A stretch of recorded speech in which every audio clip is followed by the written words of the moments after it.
Hello everyone. सो आज के इस वीडियो में हम लोग बात करने वाले हैं कंडीशंस एंड मैचेस के बारे में। तो रस्ट के अंदर जो कंडीशंस होती है, मतलब कि जो इफ़ एल्स वगैरह वगैरह जो चीज़ें होती है, मतलब बेसिकली इफ़ एल्स ही होता है, दूसरा कुछ नहीं होता कंडीशंस के अंदर। तो वो चीज़ हम लोग देखने वाले हैं। उसके बाद में मैच क्या होता है, मैच का कंसेप्ट क्या होता है, कैसे काम करता है, वो चीज़ भी देखेंगे। कुछ बड़ा कंसेप्ट नहीं है, छोटा सा ही है। तो पहले तो हम लोग वही से स्टार्ट करते हैं जहाँ पे हमेशा से स्टार्ट करते हैं, मतलब मेन फंक्शन लिखते हैं। मेन फंक्शन लिखने के बाद में उसके अंदर अब जो कंडीशंस होती है उसके अंदर जनरली एक ही रूल होता है कि भाई तुम कंडीशंस के अंदर कोई ना कोई बूलियन वैल्यू देते हो, और बूलियन वैल्यू अगर ट्रू है तो वो कंडीशन एग्जीक्यूट करता है, अगर ट्रू नहीं है तो वो एल्स पार्ट एग्जीक्यूट करेगा या फिर उसे छोड़ देगा, बचा हुआ कोड एग्जीक्यूट करेगा। ठीक है, ये तो बेसिक रूल होता है हर प्रोग्रामिंग लैंग्वेज के अंदर, लेकिन इसके अंदर भी एक उसके बारे में भी थोड़ा सा कैच होता है। तो क्या होता है वो, तो सबसे पहले तो एक वेरिएबल बना लेते हैं। वेरिएबल बना लेते हैं, लेट नंबर बना लेते हैं, एक नंबर। इसका टाइप दे देते हैं i32 और नंबर दे देते हैं 10। ओके। तो अब अगर हम लोगों को इफ़ एल्स में चेक करवाना है, इफ़ नम इक्वल टू अब बात ऐसी है ना कि अगर हम लोग सी प्लस प्लस के अंदर इफ़ एल्स कंडीशंस लिखते हैं तो वहाँ पे न्यूमरिक वैल्यू भी एज अ बुलियन ट्रीट कर सकते हैं हम लोग, है कि नहीं। अगर यहाँ पे नंबर को भी हम लोग इफ़ के अंदर चला दे, इफ़ नंबर, तो फिर ये भी एग्जीक्यूट होना चाहिए। ऐसा सी प्लस प्लस में होता है, लेकिन ऐसा इसके अंदर नहीं चलता। इसके अंदर इंटीजर वैल्यू नहीं चलती। इसके अंदर तुम लोगों को कंपलसरी बूलियन ही होना चाहिए। इफ़ नंबर इक्वल टू अगर 10 करते हैं हम लोग, या फिर नंबर इज़ लेस देन 20 कर देते हैं, less than 20, then it will execute the internal part. मतलब ये वैल्यू जब हम लोगों को बूलियन वैल्यू रिटर्न करेगी, ये जो कंडीशन है, ये जब बूलियन वैल्यू रिटर्न करेगी तभी एग्जीक्यूट होगा, उसके अलावा एग्जीक्यूट नहीं होगा। ठीक है, तो यहाँ पे प्रिंट एलन करवा देते हैं। यहाँ पे कर देते हैं the number is less than 20। Okay, ये करवा दिया, ये एग्जीक्यूट होगा। तो इसको भी एक काम करते हैं, पहले तो रन करके देखते हैं, धीरे धीरे आगे जाते हैं हम लोग, ज़्यादा आगे नहीं जाना। एक एक चीज़ करने के बाद में धीरे धीरे जब समझ आएगा वैसे आगे बढ़ेंगे। अब देखो ये कंपाइल हो गया, कंपाइल होने के बाद में इसी को एग्जीक्यूट करवा देना है। देखो ये नंबर इज़ लेस देन 20। अब अगर इसको ग्रेटर देन 20 करेंगे तो आउटपुट नहीं आएगा, ऑफ कोर्स नहीं आएगा।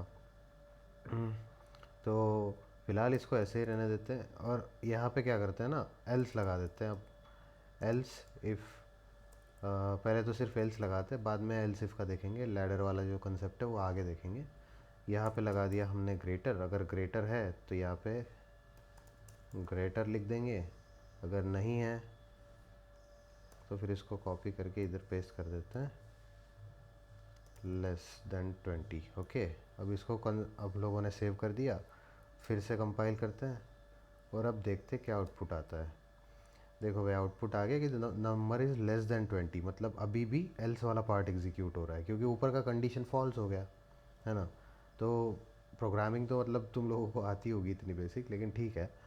तो ये हो गया इफ़ एल्स वाला पार्ट। अब एल्स इफ़ एल्स लैडर भी होता है इसके अंदर एक कंसेप्ट। इफ़ एल्स लैडर जैसा सी सी प्लस प्लस कोई भी अदर लैंग्वेज में जो कंसेप्ट होते हैं ना, बेसिकली वही चीज़ें हम लोग देख रहे हैं इसके अंदर। तो एल्स इफ लैडर का अगर लगा दे तो यहाँ पे क्या होगा कि सपोज़ ये नंबर है, इसका नंबर को हम लोग मार्क्स में कन्वर्ट कर देते हैं। ठीक है, मार्क्स कर दिया, यहाँ पे भी मार्क्स कर दिया। मार्क्स को 10 मार्क्स तो नहीं बना सकते, चलो 70 मार्क्स दे दिया हम लोगों ने। If marks is greater than 90 कर देते हैं, 90। तो एक ग्रेड वैल्यू बना लेते हैं यहाँ पे, let mutable variable grade, type दे देते हैं कैर इक्वल टू, पहले तो नल रहेगा, वैल्यू एन लिख दिया यहाँ पे क्योंकि कोई ग्रेड नहीं है, एन मतलब कोई ग्रेड नहीं है। अब यहाँ पे क्या करना है, हम लोगों ने ग्रेड को कर देना है इक्वल टू ए कर देंगे। ए ग्रेड मिल गया बच्चे को अगर 90 से ज़्यादा मार्क्स लाए तो। अब एल्स यहाँ पे इफ़ लगा देंगे, else if marks is greater than 80 कर देंगे, मार्क्स इज़ ग्रेटर देन 80। अगर 80 से ज़्यादा है तो यहाँ पे ग्रेड कर देंगे बी ग्रेड आ गया, ठीक है। अगर ये थोड़ा सा ढंग से लिख लेते हैं, थोड़ा अच्छा दिखेगा यहाँ पे। Else if marks is greater than 70 then grade equal to C कर देंगे, सी ग्रेड। और उससे अगर कम के मार्क्स आ गए, 70 से अगर कम मार्क्स आए तो उसे फेल करवा देंगे। तो फिर एल्स लगा दिया, एल्स मतलब डिफ़ॉल्ट केस, डिफ़ॉल्ट केस में होगा grade equal to F. Fail हो गया बंदा, पढ़ा ही नहीं किया उसने। तो ये आ गया, ये बन गया प्रोग्राम। और आखिर में क्या करना है हम लोगों ने, प्रिंट एलन ग्रेड प्रिंट करवा देते हैं, ठीक है।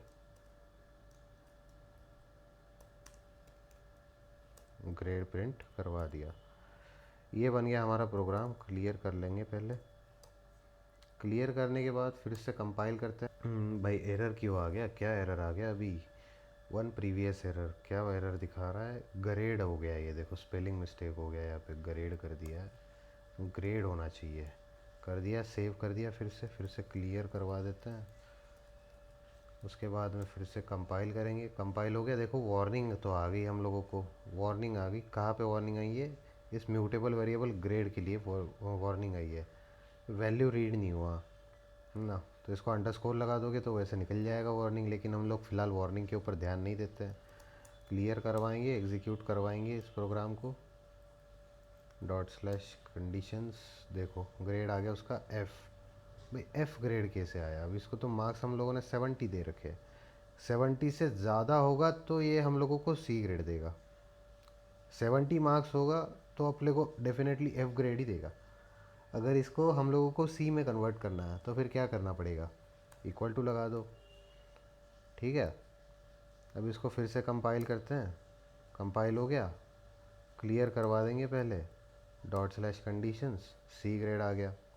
समझ में आ गया? तो ये इस तरह से काम करता है। अब ये तो हो गया, इफ़ एल्स वाला तुमने देख लिया, इफ़ एल्स लैडर भी देख लिया, तो कंडीशंस का पार्ट हमारा कंप्लीट हो गया। अब देखते हैं मैच क्या होता है। भाई मैच जो होता है ना, बेसिकली कुछ अलग चीज़ नहीं होती, सिंपल इसी चीज़ का, इफ़ एल्स लैडर का एक कन्वर्जन है। ये इसी चीज़ को थोड़ा और सिंप्लीफाई कर दिया है इसके अंदर, मैच के अंदर। कैसे किया है? तो भाई इसका एक सिंपल कीवर्ड होता है मैच, और जिस जिस वेरिएबल को तुमको मैच करवाना है ना, उसको यूज़ करना है। अब हम लोग क्या करेंगे, मार्क्स को करेंगे यहाँ पे मैच, मैच मार्क्स। और मार्क्स के अंदर क्या होगा कि भाई एलसिफ की तरह है, ये एलसिफ की तरह है तो कैसे काम करेगा, कैसे इसको लिखना कैसे है? तो भाई 90 डॉट डॉट, उसके बाद में इक्वल टू 100, मतलब 90 से 100 तक, फ्रॉम 90 ऑनवर्ड्स टू 100, ऐसा इसका मतलब होता है। अगर ये रहेगा तो फिर ग्रेड को हम लोगों ने कर देना है ए, ग्रेड इक्वल टू ए। ये हो गया। इसको बोलते हैं एक आर्म बोलते हैं, ठीक है। इसको आर्म बोलते हैं, आर्म मतलब हाथ, ARM, आर्म बोलते हैं इसको। तो दूसरा वाला लिखना है हम लोगों को, तो वो कैसे लिखेंगे? 80 से लेके सपोज़ 80 ऑनवर्ड्स इक्वल टू 89 होगा, क्योंकि 90 तो यहाँ दे रखा हमने। तो फिर यहाँ पे 89 तक है तो क्या करेंगे, ग्रेड लिखेंगे इक्वल टू बी। समझ आ गया? तो ये हम लोगों ने यहाँ पे बी दे दिया। उसके बाद में फिर अगर 70 ऑनवर्ड्स रहेगा, 70 ऑनवर्ड्स टिल 79, अगर 79 तक है तो फिर क्या होगा, ग्रेड इक्वल टू सी लगा देंगे यहाँ पे, सी। ये हो गया। और उसके बाद में by default case, default case के लिए क्या होता है, अंडरस्कोर होता है। अंडरस्कोर मतलब डिफ़ॉल्ट केस होता है। अगर अंडरस्कोर है मतलब बाय डिफ़ॉल्ट है, इससे कम मार्क्स है, तो फिर क्या करेगा वो, ग्रेड इक्वल टू एफ़ लगा देगा, ठीक है। ये हो गया एफ़, ये हो गया फेल वाला। इसके अंदर एक चीज़ ध्यान में रखने जैसी है कि यहाँ पे ना कॉमा यूज़ होता है, यहाँ पे सेमी कोलन नहीं लगाना है, यहाँ पे कॉमा लगाना है, ठीक है। इसको कर दिया हम लोगों ने सेव। लेकिन अब क्या होगा कि ये जो वैल्यूज़ है इसको कलेक्ट भी तो करना पड़ेगा। ग्रेड को अगर हम लोगों ने वैल्यू असाइन कर दी है, मार्क्स वगैरह असाइन कर दिया है, सब कुछ कलेक्ट करके प्रिंट करवाना पड़ेगा ना। तो फिर एक काम करते हैं, इस चीज़ को उठा के कट कर देते हैं यहाँ से, और इसके बाद में यहाँ पे पेस्ट करवा देते हैं। इस चीज़ को, इस वाले कंसेप्ट को हम लोगों ने कर देना है फ़िलहाल के लिए कट। कंट्रोल एक्स कर दिया मैंने, सेव कर दिया प्रोग्राम को। अब इसको हम लोगों ने क्लियर करवा लेना पहले टर्मिनल को, फिर से कंपाइल करते हैं। कंपाइल करने के बाद में देखो वार्निंग आ रहा है, एरर नहीं आ रहा, ठीक है। तो उसके बाद में फिर से क्लियर करवाते हैं और अभी रन करवा देते हैं, ठीक है। रन करवाने के बाद में अभी भी हम लोगों को ग्रेड मिल रहा है सी, 70 से 79 तक। 70 इंक्लूड कर दिया ना इसने, तो 70 से 79 तक सी ग्रेड मिल रहा है। अगर इसी को अगर तुम लोगों को और चेक करना हो तो यहाँ पे तुम लोग 90 लिख सकते हो। सेव करो, फिर से कंपाइल करो। कंपाइल करोगे तो वार्निंग तो आ रहा है। फ़िलहाल वार्निंग हटाने का हम लोगों के पास में इतना ज़्यादा टाइम नहीं है, लेकिन देखो अभी इसको हम लोगों को ए ग्रेड मिल गया, मतलब काम ढंग से कर रहा है, ठीक है। इस तरह से ये चीज़ें काम करती है।